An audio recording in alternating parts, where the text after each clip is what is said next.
Hello friends, कैसे हैं आप सब। तो कल अतुल जी ने मुझसे पूछा, sir any stock which can be added for the very long term.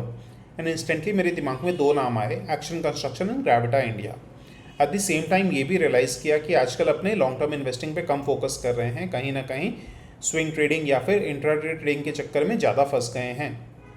And इसकी वजह ये भी है कि लॉन्ग टर्म इन्वेस्टिंग की वैल्यू थोड़ी बहुत कम जरूर भी हो गई है, रेलेवेंस कम होते जा रही है, बिकॉज कंपनीज की जो ईयर्स ऑफ एस्टैब्लिश्ड मोड हैं वो आजकल आसानी से डिस्टर्ब हो रहे हैं। रिलैक्सो को ले लीजिए, जिसके बारे में लगातार बात करते रहा हूँ अपने चैनल पे। उसकी सबसे बड़ी जो मोड थी या फिर बैरियर्स टू एंट्री था वो ये डिस्ट्रीब्यूशन नेटवर्क बहुत स्ट्रांग था।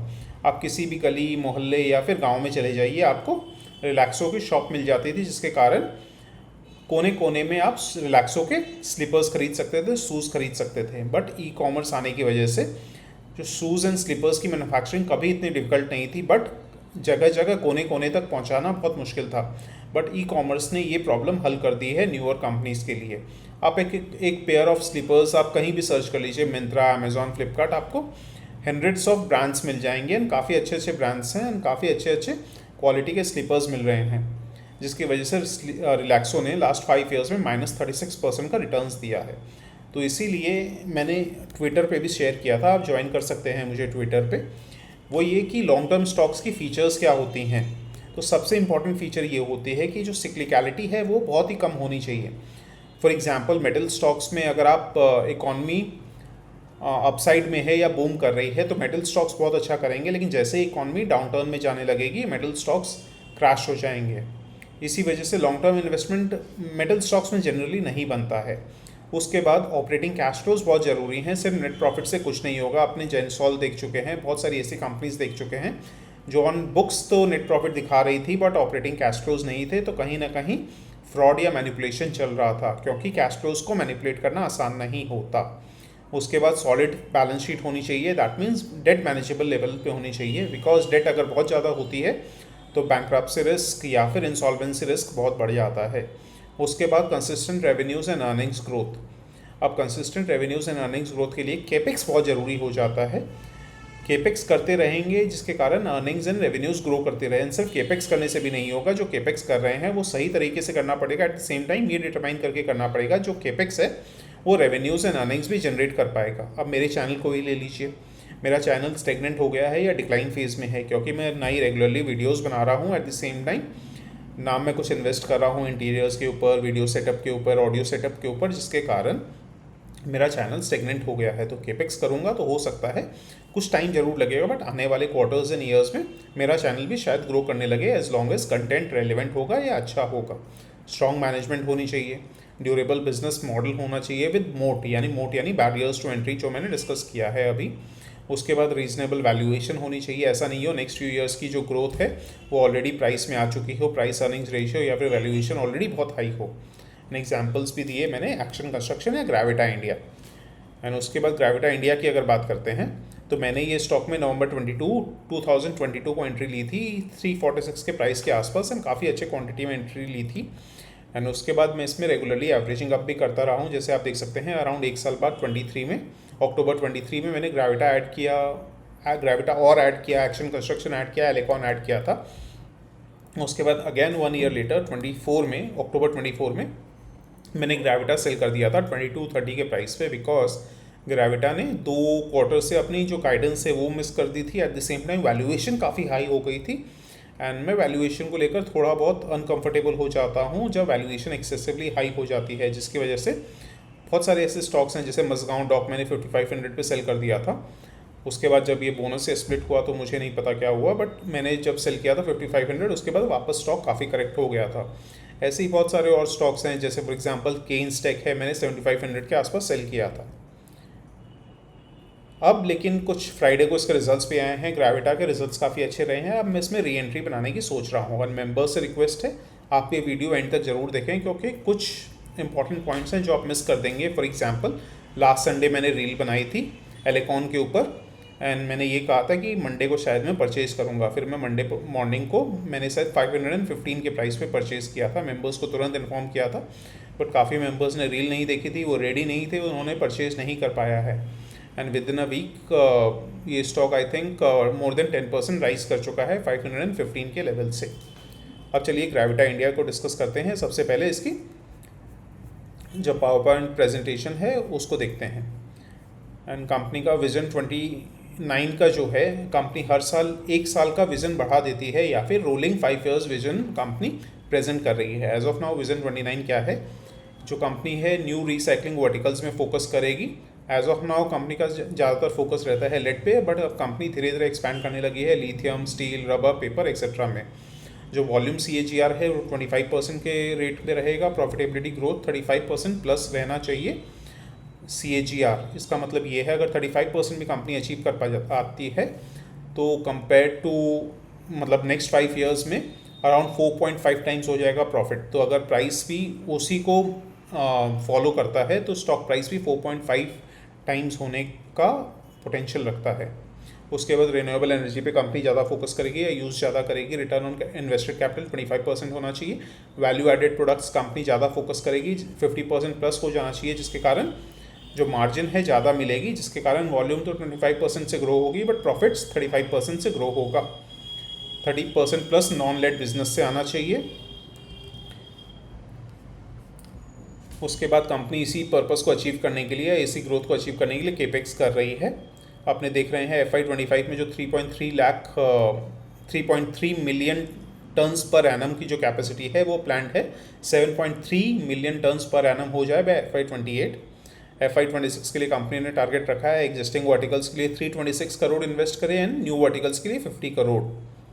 रिटर्न ऑन इन्वेस्टेड कैपिटल अपन देख रहे हैं लास्ट फ्यू ईयर से अराउंड 25% प्लस ही है। तो कंपनी का टारगेट है नेक्स्ट 4-5 ईयर्स में भी कंपनी 25% से ऊपर ही रहे। उसके बाद जो कैपिटल एलोकेशन पॉलिसी है ये काफ़ी ज़रूरी हो जाता है। जो कंपनी केपेक्स कर रही है वो कंपनी का टारगेट रहता है कि 3 ईयर्स में पेबैक मिल जाए, यानी जितना केपेक्स कर रही है उतनी कंपनी अर्निंग्स जनरेट कर पाए नेक्स्ट 3 ईयर्स में। उसके बाद जो मोट है या बैरियर्स टू एंट्री है कंपनी का, एक तो प्रोक्योरमेंट नेटवर्क बहुत ज़रूरी है। ये high volume and low margin business में ऑपरेट करती है। बहुत सारा वेस्ट कलेक्ट करना पड़ता है जो किसी भी नई कंपनी के लिए अगर इंडस्ट्री में एंटर करती है तो आसान नहीं होगा। उसके बाद वेस्ट को वेल्थ में कन्वर्ट करने के लिए, वेस्ट को फाइनल प्रोडक्ट्स या रिसाइकल प्रोडक्ट्स में कन्वर्ट करने के लिए टेक्निकल नो हाउ चाहिए जो ग्रेविटा के पास है। इंपोर्ट लाइसेंस चाहिए, OEM अप्रूवल चाहिए, यानी जिन कस्टमर्स को कंपनी रिसाइकल प्रोडक्ट्स सेल कर रही है वो ईयर्स लगा देते हैं अप्रूवल देने के लिए, क्योंकि रिसाइकल प्रोडक्ट्स ऑब्वियसली ज़्यादातर कंपनी यूज़ नहीं करना चाहती क्योंकि कुछ इश्यूज हो सकते हैं।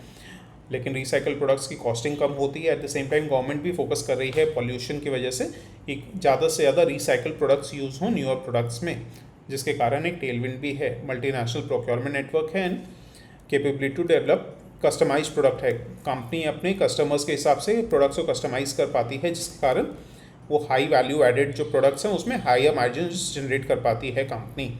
उसके बाद प्रोक्योरमेंट नेटवर्क अपने देख सकते हैं, इंडिया में टच पॉइंट्स 1000 प्लस हैं।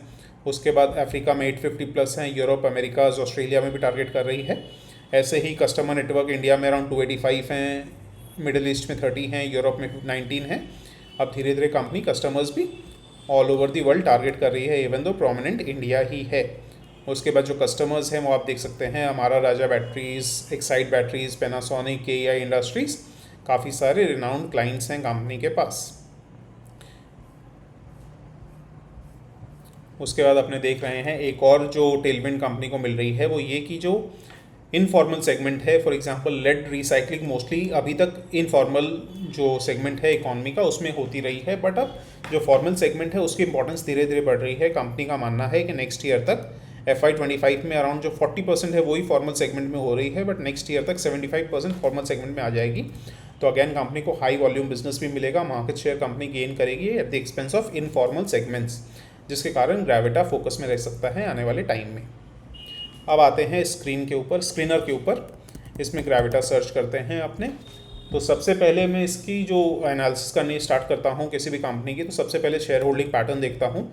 एंड यहाँ पे अपने देख रहे हैं प्रोमोटर होल्डिंग 73% से बिलो 60% चला गया है। ये कंसर्निंग होता अगर ये स्टेक डायरेक्टली पब्लिक खरीद रही होती, बट FIIs एंड DIIs खरीद रहे हैं। FII का जो 1% का था वो अराउंड 14% का हो चुका है, यानी जून 22 में जो FII एंड प्रमोटर का मिला के 74% था, वो मार्च 25 में भी ऑलमोस्ट 3 ईयर्स लेटर 73% है। दैट मीन्स पब्लिक के लिए कुछ कंसर्निंग नहीं है। DIIs का भी जो 0% का स्टेक था वो 5.44% हो गया है।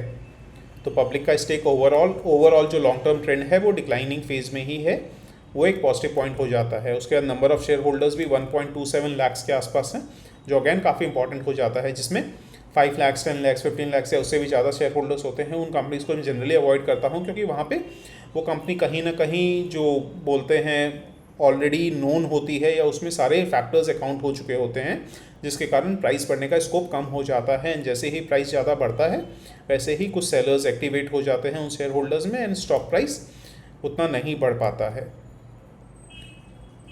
उसके बाद अगर रेशियोज़ की बात करते हैं, cash conversion cycle overall company की अगर देखें तो ओवरऑल डिक्लाइनिंग फेज में ही है, बिलो 100 है मार्च 25 में, वहाँ कोई प्रॉब्लम नहीं है। वर्किंग कैपिटल डेज में थोड़ा प्रॉब्लम लग रहा है। वर्किंग कैपिटल डेज मतलब नंबर ऑफ डेज जितना लगता है आपके वर्किंग कैपिटल को रेवेन्यूज जनरेट करने में, तो वो इंक्रीज़ हो रहा है, तो ये थोड़ा सा कंसर्निंग ज़रूर है। उसके बाद ऑपरेटिंग कैश फ्लोज में कोई प्रॉब्लम नहीं है। ऑपरेटिंग कैश फ्लोज अपने देख रहे हैं ओवरऑल इंक्रीजिंग ट्रेंड में ही है, तो यहाँ कोई इशू नहीं लग रहा है। इन्वेस्टिंग एक्टिविटी में अपने देख रहे हैं मार्च 25 में कंपनी ने अच्छा खासा इन्वेस्ट किया है। इसमें इन्वेस्टमेंट परचेज अपने देख सकते हैं 482 करोड़ की इन्वेस्टमेंट की है FY 25 में। एंड FI फिनेंसिंग एक्टिविटी अगर देखते हैं अपने, तो इसमें भी 640 करोड़ की है मार्च 25 में, यानी कंपनी ने QIP की थी, जिसके कारण अच्छे खासे फंड्स उठाए थे। इसमें ऑब्वियसली शेयर होल्डिंग थोड़ी बहुत डाइल्यूट जरूर हो गई है, बट ओवरऑल कंपनी को अगर ज़्यादा स्पीड से ग्रो करना है तो फंड्स की रिक्वायरमेंट तो होगी ही। उसके बाद बैलेंस शीट अगर देखते हैं तो ओवरऑल रिजर्व्स इंक्रीज़ कर रहे हैं, QIP की वजह से भी रिजर्व्स इंक्रीज़ किए हैं, बट बोरोइंग्स कम हो रही है, जिसका असर एक पॉजिटिव ये होगा कि इंटरेस्ट ओवरऑल कम होगा ओवर टाइम। उसके बाद अपने ईयरली अगर ग्रोथ रेट्स देखते हैं तो मार्च 22 में 57%, उसके 26%, यहाँ मार्च 24 यानी 24 में ग्रोथ रेट कम हो गई थी, बट अगेन फिर से इंक्रीज़ हो रही है, 22% हो गई है।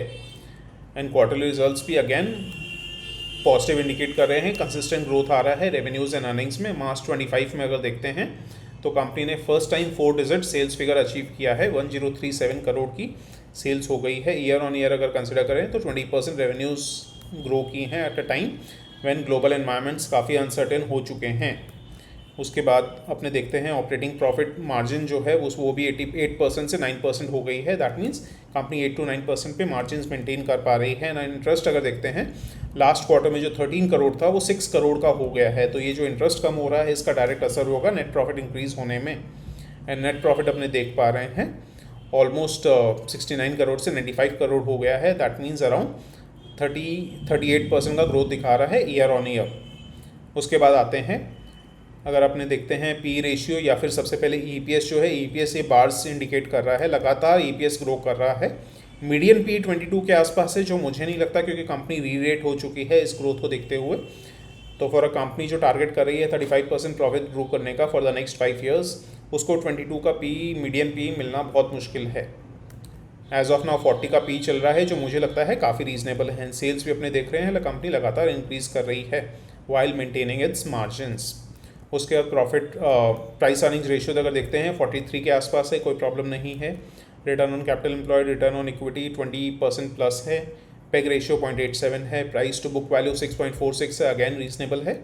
तो मुझे लगता है स्टॉक रीजनेबली वैल्यूड है। हाँ, री रेटिंग का चांसेस थोड़ा कम है as of now, but company अगर 35% से प्रॉफिट ग्रो कर पाती है, सेम प्राइस अर्निंग्स रेशियो भी रखें, तो नेक्स्ट 5 ईयर्स में कंपनी एटलीस्ट जो स्टॉक प्राइस है वो 4.5 टाइम्स हो सकता है यहाँ से।